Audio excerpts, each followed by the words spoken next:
नमस्कार छात्रों, मैं सरोज कुशवाहा क्लास 7 का जो न्यू गुलमोहर हिंदी व्याकरण की क्लासेस चल रही है आपके यूट्यूब पे।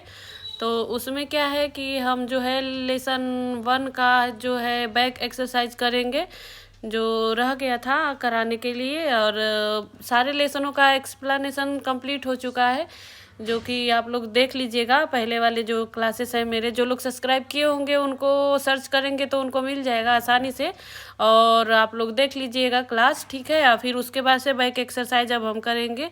तो आज हमारा रहेगा क्लास 7 का लेसन फर्स्ट न्यू गुलमोहर हिंदी व्याकरण से, ठीक है। तो लेसन फर्स्ट हम देखेंगे। देखिए यहाँ पे दिया हुआ है। तो अब इससे पहले मैं चाहूँगी कि आप लोग को क्लास में शुरू करूँ। आप हमारे चैनल को ज़्यादा से ज़्यादा लाइक करें, सब्सक्राइब करें और कमेंट करें, और ज़्यादा से ज़्यादा सब्सक्राइब करें ताकि आगे आने वाली जो भी क्लास रहेगी वो आपको मिलती रहे और आप अध्ययन कर सकें, ठीक है। तो देखिए हमारा है आज का ये जो है आपका टेक्स्ट बुक में दिया होगा इस तरह का कि अभ्यास करें, ठीक है। तो इसको हम लेकर के चलेंगे इधर और देखेंगे आपका प्रश्न। देखिएगा वहाँ पे आपके टेक्स्ट बुक लेकर के साथ में बैठिए और देखिए तो ज़्यादा अच्छा रहेगा, ठीक है। तो पहला प्रश्न वहाँ पे प्रश्न संख्या 1 का, ठीक है। क्वेश्चन जो है 1 है और 1 का ये जो फर्स्ट टॉपिक है, ठीक है। प्रश्न 1 का फर्स्ट टॉपिक है यह, ठीक है। क्वेश्चन 1 का फर्स्ट है क्वेश्चन कि भाषा किसे कहते हैं, ठीक है। यहाँ पे दिया हुआ है भाषा किसे कहते हैं। तो इसका उत्तर हम देखेंगे। यहाँ पे देखिए, आप लोग स्क्रीनशॉट लेके रख लीजिएगा। और थोड़ा सा मैं इसको सिर्फ लिखवाने से पहले मैं चाहूँगी थोड़ा थोड़ा इसके बारे में बता भी दूँ, ताकि जो लोग बुक जो है स्टडी नहीं किए होंगे वो लोग एक बार थोड़ा ध्यान से सुन लेंगे, ठीक है। तो देखिए, भाषा वह साधन है जिसके द्वारा मनुष्य अपने भावों या विचारों को दूसरों तक पहुंचाता है, ठीक है।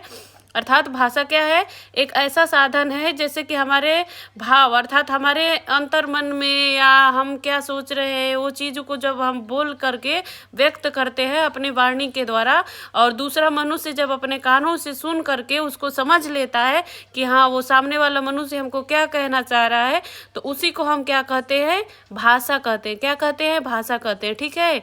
वही हमारा भाषा है। तो ये पहले क्वेश्चन का आपका आंसर है कि भाषा वह साधन है जिसके द्वारा मनुष्य अपने भाव विचारों को दूसरों तक पहुंचाता है। भाषा किसे कहते हैं प्रश्न है, और उसका यह जो है आंसर है, ठीक है।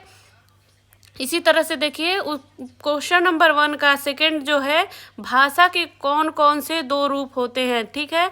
तो क्या है, भाषा के कौन कौन से 2 रूप होते हैं आपको बताया गया है टेक्स्ट बुक में। पहला उच्चरित, अच्छा अर्थात मौखिक, ठीक है। उच्चरित, उच्चरित मतलब जो हम बोलते हैं उसको उच्चारण करते हैं वही, और मौखिक मतलब मुख से जो बोलते हैं, ठीक है। तो इसी को जैसे है, उच्चरित को ही मौखिक कहते हैं, मौखिक को ही उच्चरित, ठीक है। और लिखित भाषा अर्थात जो हम लिख करके, ठीक है। तो उच्चरित भाषा क्या है, जो बोल करके हम आपको जैसे कि टेलीविज़न देखते हैं आप, जो सुनते हैं सिर्फ साउंड आता है, जो रेडियो सुनते हैं, जो है क्या है वह एक तरह का मौखिक भाषा है, और आप सुन करके उसको समझते हैं, ठीक है। और फ़ोन में जो आप लोग कॉल पे बातें करते हैं वो भी क्या है, मौखिक भाषा है, सुन करके जो आप समझ सकते हैं, ठीक है। और लिखित भाषा क्या है, जैसे कि ईमेल हो गया और आपका व्हाट्सएप हो गया, जो लिखते हैं, पत्र लिखते हैं या फिर न्यूज़पेपर पढ़ते हैं, इस तरह का जो होता है वह लिखित भाषा में होता है, ठीक है। तो यह जो है आपका 2 मतलब भाषा के 2 रूप होते हैं, एक लिख करके लिखना और एक बोल करके बताना, ठीक है। आगे चलेंगे, देखेंगे मौखिक भाषा तथा लिखित भाषा में क्या करेंगे, अंतर। आप लोग देखिएगा आपके टेक्स्ट बुक में तीसरा जो है क्वेश्चन नंबर 1 का थर्ड पॉइंट है, मौखिक भाषा तथा लिखित भाषा में क्या करना है, हमको अंतर बताना है, ठीक है। तो पहला है मौखिक भाषा का, जैसे देखिए यहाँ पे दिया हुआ है। पहला करेंगे हम इस तरह से, आप लोग डिवाइड कर लीजिएगा और एक तरफ लिखिएगा मौखिक, एक तरफ लिखित। उच्चरित भाषा का आधार ध्वनि है, ठीक है। उच्चरित मतलब मौखिक, ठीक है। उसका आधार क्या है, ध्वनि है, ध्वनि, ठीक है। ध्वनि मतलब क्या, आवाज़ जो हमारे मुख से निकल रही है, ठीक है, ध्वनियाँ, ठीक है। और लिखित भाषा का आधार वर्ण है। वर्ण मतलब क्या, अ आ छोटी बड़ी, क ख ग घ जो है हमारा देवनागरी लिपि का वर्ण। तो लिखित भाषा का आधार क्या है, वर्ण है, और उच्चरित भाषा का आधार क्या है, ध्वनि है। तो इस बात का यह जो है आपका पहला अंतर हो जाएगा। उच्चरित भाषा बोल करके व्यक्त की जाती है, ठीक है। उच्चरित भाषा क्या होती है? बोल करके व्यक्त की जाती है, और लिखित भाषा लिख करके व्यक्त की जाती है, ठीक है। और इसी तरह से देखिए, लिख करके व्यक्त की जाती है, बोल करके व्यक्त मतलब आपको अभी बताई कि टेलीविज़न वगैरह में सुन करके जो आप समझते हैं या फिर फ़ोन में जो बातें करते हैं, वह जो है क्या है, वह उच्चरित भाषा का रूप है। और लिखित भाषा लिख करके, जैसे कि पहले के समय में क्या होता था, जब फ़ोन नहीं होता था तो आप पत्र का व्यवहार होता था, या दूर से कोई पत्र भेजता था, फिर उधर से पत्र आता था, तो उसकी मतलब वह कैसा है, उसका मतलब क्या हाल चाल है, ये सब समझने के लिए हमको क्या है, पत्र व्यवहार करना पड़ता था, जिससे कि उसमें लिखित भाषा होती थी, ठीक है। और देखिए यहाँ पे उच्चरित भाषा भाषा का अस्थायी रूप है। उच्चरित भाषा क्या है? अस्थायी, अर्थात जो अभी बोलेंगे आप और थोड़े समय बाद मिट जाए, उसको अस्थायी कहेंगे, ठीक है। तो उच्चरित भाषा क्या है? अस्थायी होता है, ठीक है। और लिखित भाषा भाषा का अस्थायी, और लिखा हुआ जो बात रहेगा, कभी भी आप नोटबुक में कुछ लिख लेंगे, स्कूल में जो स्टडी करते हैं और उसको लिख लेंगे, तो वो अस्थायी रूप से आपके पास सेव रहेगा, और जब भी आपको ज़रूरत पड़ेगी आप क्या करेंगे, लेकर के स्टडी करेंगे उसको और समझ पाएंगे, ठीक है। फिर से क्या है, आपको एक बार रिवीजन हो जाता है और वो कभी भूलता नहीं है, ठीक है। तो इस तरह से वो अस्थायी होता है लिखित भाषा, ठीक है। और जैसे लिखित भाषा एक होता है, पहले के समय में, बहुत पुराने समय में जो लिखित भाषा शिलालेख अर्थात पत्थरों पे जो लिखा गया मतलब जो भाषा है, वह जो है अभी तक क्या है, सुरक्षित है। और उससे हम क्या है, पहले का क्या समय था और कैसे लोग रहते थे, क्या करते थे, कुछ चित्र के द्वारा दर्शाया जाता है और कुछ लिख करके, तो वो जो है हम आज भी देख सकते हैं प्राचीन स्थानों पे जा करके, ठीक है, तीर्थ स्थानों पे। तो यह जो है क्या है, यह लिखित भाषा क्या है, अस्थायी होता है, वह सुरक्षित होता है, ठीक है। आगे चलेंगे, देखेंगे हमारा नेक्स्ट क्वेश्चन क्या है। ये देखिए, क्वेश्चन नंबर फर्स्ट का ही 4th नंबर टॉपिक है, लिपि चिन्ह क्या होते हैं, ठीक है। तो लिपि चिन्ह क्या होते हैं, देखिए यहाँ पे, किसी भाषा के उच्चरित रूप को लिख करके प्रस्तुत करने का ढंग क्या होता है, लिपि कहलाता, ठीक है।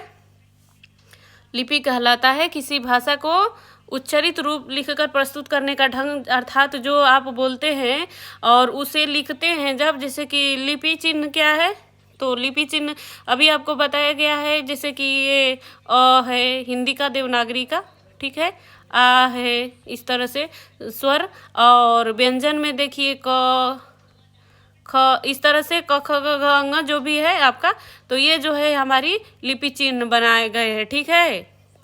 और इसका मात्रा बनाया गया है, जैसे आ का, छोटी ई का, बड़ी ई का, तो ये सारे हमारे क्या है, लिपि चिन्ह के अंतर्गत आते हैं। तो यह जो है आपका यही लिपि चिन्ह होते हैं, ठीक है। तो इस तरह से आप लोग देख लीजिएगा। तो इसको हम ऐसे ही लिखेंगे कि किसी भाषा के उच्चरित, अर्थात जो आप बोल रहे हैं, रूप को लिखकर प्रस्तुत करने का ढंग लिपि है, ठीक है। उसको लिख करके जब हम आप प्रस्तुत करेंगे तो वही लिपि कहलाएगा, ठीक है। इसका यही आंसर होगा, और आप लिख लीजिएगा। व्याकरण का क्या मतलब, व्याकरण क्या है, ठीक है, का कार्य क्या है। तो व्याकरण का क्या कार्य है, तो जिस तरह से भाषा के नियमों का अध्ययन जिस शास्त्र के अंतर्गत किया जाता है, उसे व्याकरण कहते हैं, ठीक है। तो भाषा के नियमों का, अर्थात भाषा का कुछ नियम होता है, हर भाषा का नियम होता है कि किस तरह से उसको हमको वाक्य में रखना है, किस तरह से बोलना है। तो हर भाषा में क्या है, नियम बनाया गया है, और उन्हीं नियमों का जब जो अध्ययन कराता है, उस जो पुस्तक का नाम है व्याकरण, ठीक है, उस शास्त्र का नाम है व्याकरण, ठीक है। तो हिंदी में क्या है, हिंदी में व्याकरण से क्या पता चलता है कि हिंदी में देखिए रहेगा ऐसे कि पहले कर्ता आएगा, ठीक है। हिंदी में वाक्य में क्या होता है, क्या सिखाया जाता है कि पहले कर्ता, ठीक है, कर्ता प्लस कर्म फिर क्रिया, ठीक है, ऐसे हिंदी में आता है, ठीक है। और इंग्लिश में क्या होता है, यह जो है क्या है, देवनागरी लिपि में ऐसे होती है, ठीक है। रोमन में कैसे होता है इंग्लिश में, तो इंग्लिश में क्या होता है, पहले कर्ता रहेगा, फिर क्रिया, फिर कर्म होता है, ठीक है। इस तरह से इंग्लिश में होता है आपका। तो इंग्लिश का अलग होता है और हिंदी का अलग होता है, ठीक है। तो इस तरह से आप लोग देख लीजिएगा, ठीक है। तो कर्ता कर्म क्रिया के अनुसार जो है वाक्य चलेगा। इसमें क्या होता है, यह जो है व्याकरण यह नियम बताता है कि पहले कर्ता आएगा, फिर कर्म आएगा, फिर यही शुद्ध रूप है। क्योंकि आप पहले सो के उठेंगे तो सो के उठेंगे, फ्रेश होंगे, फिर ब्रश करेंगे, नहाएंगे, तब तो खाएंगे। ऐसा नहीं है ना कि सो के उठे और तुरंत खाना खा लिए, नहीं। तो जैसे आपका जीवन चलाने का एक नियम है, जीवन चलाने का, उसी तरह से आपको अध्ययन करने का भी, बुक स्टडी करने का भी, पढ़ने का, बोलने का भी जो एक नियम है, और उस नियम को जो बताता है पुस्तक है, उसको व्याकरण शास्त्र, अर्थात उस शास्त्र का नाम क्या है, व्याकरण। ठीक है, तो हिंदी भाषा में नियमों का जो जिस शास्त्र के अंतर्गत किया जाता है उसे क्या कहते हैं, व्याकरण। तो इतना समझ में आ गया होगा और यही इसका आंसर होगा। ठीक है, और आगे चलेंगे, देखेंगे। तो देखिए यहाँ पे, तो यहाँ पे है आपका क्वेश्चन नंबर, नेक्स्ट क्वेश्चन है आपका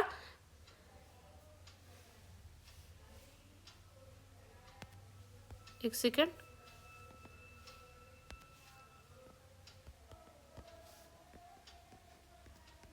यहाँ पे देखिए दिया हुआ है आपका कि व्याकरण में नियमों का किन 3 शीर्षकों के अंतर्गत अध्ययन किया जाता है। अर्थात जो व्याकरण में नियम बताए गए हैं तो किन 3 शीर्षकों के अंतर्गत किया जाता है उनका अध्ययन। तो देखिए क्या है, सबसे पहले क्या आएगा, तो सबसे पहले अभी आपको बताया गया है ना कि कैसे आप हिंदी लिखना या बोलना कैसे सीखते हैं। तो सबसे पहले क्या सीखते हैं, पहले सीखते हैं वर्ण। ठीक है, सबसे पहले क्या सीखते हैं, वर्ण। तो वर्ण में क्या आता है, देखिए यहाँ पे वर्ण में सबसे पहले अ आता है। ठीक है, क्या आता है, अ आ। ठीक है, अ आ। ठीक है, और फिर इसी तरह से यह क्या आता है, वर्ण होते हैं। ठीक है, तो इसीलिए इनको हम वर्ण विचार कहेंगे। ठीक है, यह वर्ण विचार हो जाएंगे। ठीक है, फिर वर्ण से हम क्या बनाएंगे, शब्द। जैसे कि वर्ण से शब्द कैसे बनाएंगे, जैसे कि क प्लस म प्लस ल जो होगा क्या हो जाएगा, कमल। ठीक है, कमल। तो वर्ण से शब्द बन गया, तो इसको हम क्या कहेंगे, शब्द।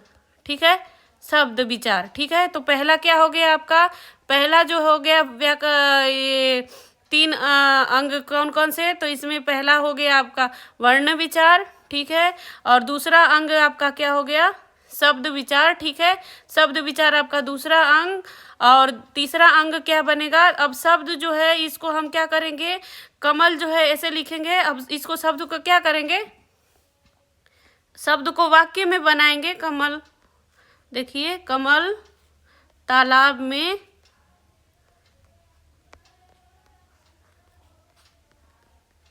खिलता है। ठीक है, तो यह जो है क्या हो जाएगा, यह जो है वाक्य बन जाएगा, वाक्य।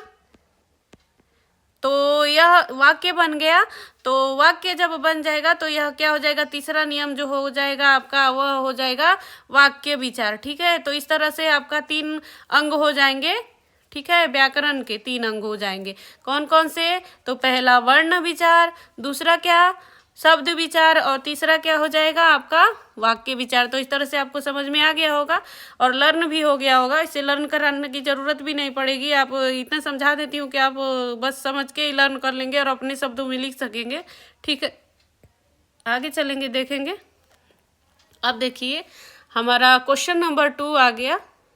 तो क्वेश्चन 2 है आपका, सही पर सही का निशान और गलत पर गलत का निशान लगाना है। ठीक है, तो अब क्या करेंगे, हम पढ़ेंगे और इसको समझेंगे और लिखेंगे भी साथ साथ में। ठीक है, आप लोग लिखते रहिएगा अपने नोटबुक में, और जिसको ज़्यादा जल्दी होगी वो स्क्रीनशॉट लेके रख लेंगे और बाद में लिखेंगे। ठीक है, आगे चलेंगे, देखेंगे। तो पहला है हमारा, विचारों को व्यक्त करने का साधन ही भाषा है। क्या है, विचारों को, अर्थात जब जो हम बोलते हैं और दूसरा सुन करके समझता है वह हमारा क्या है, विचार है, और उसी को हम क्या कहते हैं, उसी साधन को हम व्यक्त करते हैं, जो उसी साधन को हम भाषा कहते हैं। तो यह क्या होगा, सही है या गलत, तो इसको हम देखेंगे। तो यह जो है आपका क्या हो जाएगा, सही हो जाएगा। ठीक है, यह क्या हो जाएगा, सही हो जाएगा। भाषा में केवल, यहाँ देखिए दूसरा है, भाषा में केवल बोलकर ही हम अपने विचार व्यक्त कर सकते हैं। अब देखिए एक तो गलत कैसे हो गया यह, क्योंकि यहाँ पे केवल शब्द आ गया। ठीक है, केवल आ गया, तो केवल से ही पकड़ में आ गया कि यह गलत है। ठीक है, लेकिन केवल बोल करके नहीं, ठीक है, लिख कर की। ठीक है, क्या होगा यहाँ पे लिखकर होगा, लिखकर। इसलिए यह क्या है, यह वाक्य गलत बोल रहा है, इसको हम कट करेंगे यहाँ पे, ठीक है। अब देखिए उच्चरित भाषा का आधार क्या है, उच्चरित भाषा का आधार वर्ण बता रहे हैं, ठीक है। उच्चरित भाषा का आधार वर्ण नहीं है तो गलत हो गया, यहाँ पे क्या होगा, ध्वनि होगा, ठीक है, वर्ण नहीं, वर्ण लिखित का होगा, तो यहाँ पे ये भी गलत हो जाएगा, ठीक है। अब देखिए दूसरा है हमारा, इशारों में बात करने को हम भाषा कहते हैं, ठीक है, ये भी गलत हो जाएगा। इशारों में बात करने को भाषा हम नहीं कहेंगे, ठीक है। इशारों में जो हम बात करेंगे उसको हम भाषा नहीं कहेंगे, तो यह भी हमारा गलत हो जाएगा, ठीक है। बिना बोले कोई कैसे समझ पाएगा कि वह क्या व्यक्त करना चाह रहा है, ठीक है, उसको हम भाषा नहीं कह सकते, ठीक है। अब देखिए उच्चरित भाषा, देखिए यहाँ पे दिया हुआ, उच्चरित भाषा को लिखित रूप में व्यक्त करने के लिए किसी न किसी लिपि की सहारा लिया जाता है, तो यह बात सही है, ठीक है। इसको हम क्या करेंगे, जो आप बोलते हैं उसको लिखने के लिए किसी न किसी लिपि की सहारा हमको लेनी पड़ती है, ये बात सही है, ठीक है। हिंदी और उर्दू, ठीक है, हिंदी तथा उर्दू दो अलग अलग भाषाएं हैं, तो यह क्या हो जाएगा आपका, हिंदी भी अलग भाषा है, सही बात है, और उर्दू भी अलग भाषा है, ठीक है। अब आगे चलेंगे, देखेंगे अंग्रेजी लिपि रोमन है, ठीक है, अंग्रेजी की लिपि क्या है, रोमन है, तो आप बताइए क्या है, क्या पढ़ाया गया है आपको लेसन में। जो लोग क्लास देखे होंगे या फिर जो नहीं देखे होंगे वो लोग जा करके देख लीजिएगा और बताइएगा हमें, ठीक है, कमेंट में कि क्या होगा। आप अभी फटाफट लिख करके बोलिए, कमेंट में लिखिए कि क्या होगा, अंग्रेजी का लिपि रोमन होगा या नहीं होगा, हाँ या ना, ऐसे करके लिखिएगा, ठीक है, और भेजिएगा, ठीक है, अपना नाम भी साथ साथ में, ठीक है। स्टडी कर रहे होंगे तो अपने नेम के साथ में मुझे लिख करके भेजें कि अंग्रेजी का लिपि क्या होगा, रोमन होगा या देवनागरी होगा या फारसी, जो भी होगा आप जल्दी जल्दी लिखिए कमेंट में, फिर मैं बताती हूँ, ठीक है। मुझे पता है अभी तक आप लोग लिख लिए होंगे, तो अभी मैं देर नहीं करूँगी और आपको लेकर के चलूँगी क्लास के तरफ। तो देखिए आपका जो है यह अंग्रेजी का क्या है, लिपि रोमन है, यह बात क्या है, सही है, ठीक है। इस तरह से देखेंगे आगे और भी हमारे क्वेश्चन है, जैसे कि व्याकरण में हमें भाषा के शुद्ध तथा अशुद्ध रूप का ज्ञान होता है। व्याकरण से हमें क्या होता है, भाषा के शुद्ध तथा अशुद्ध रूप का ज्ञान होता है, यह बात भी सही है, ठीक है।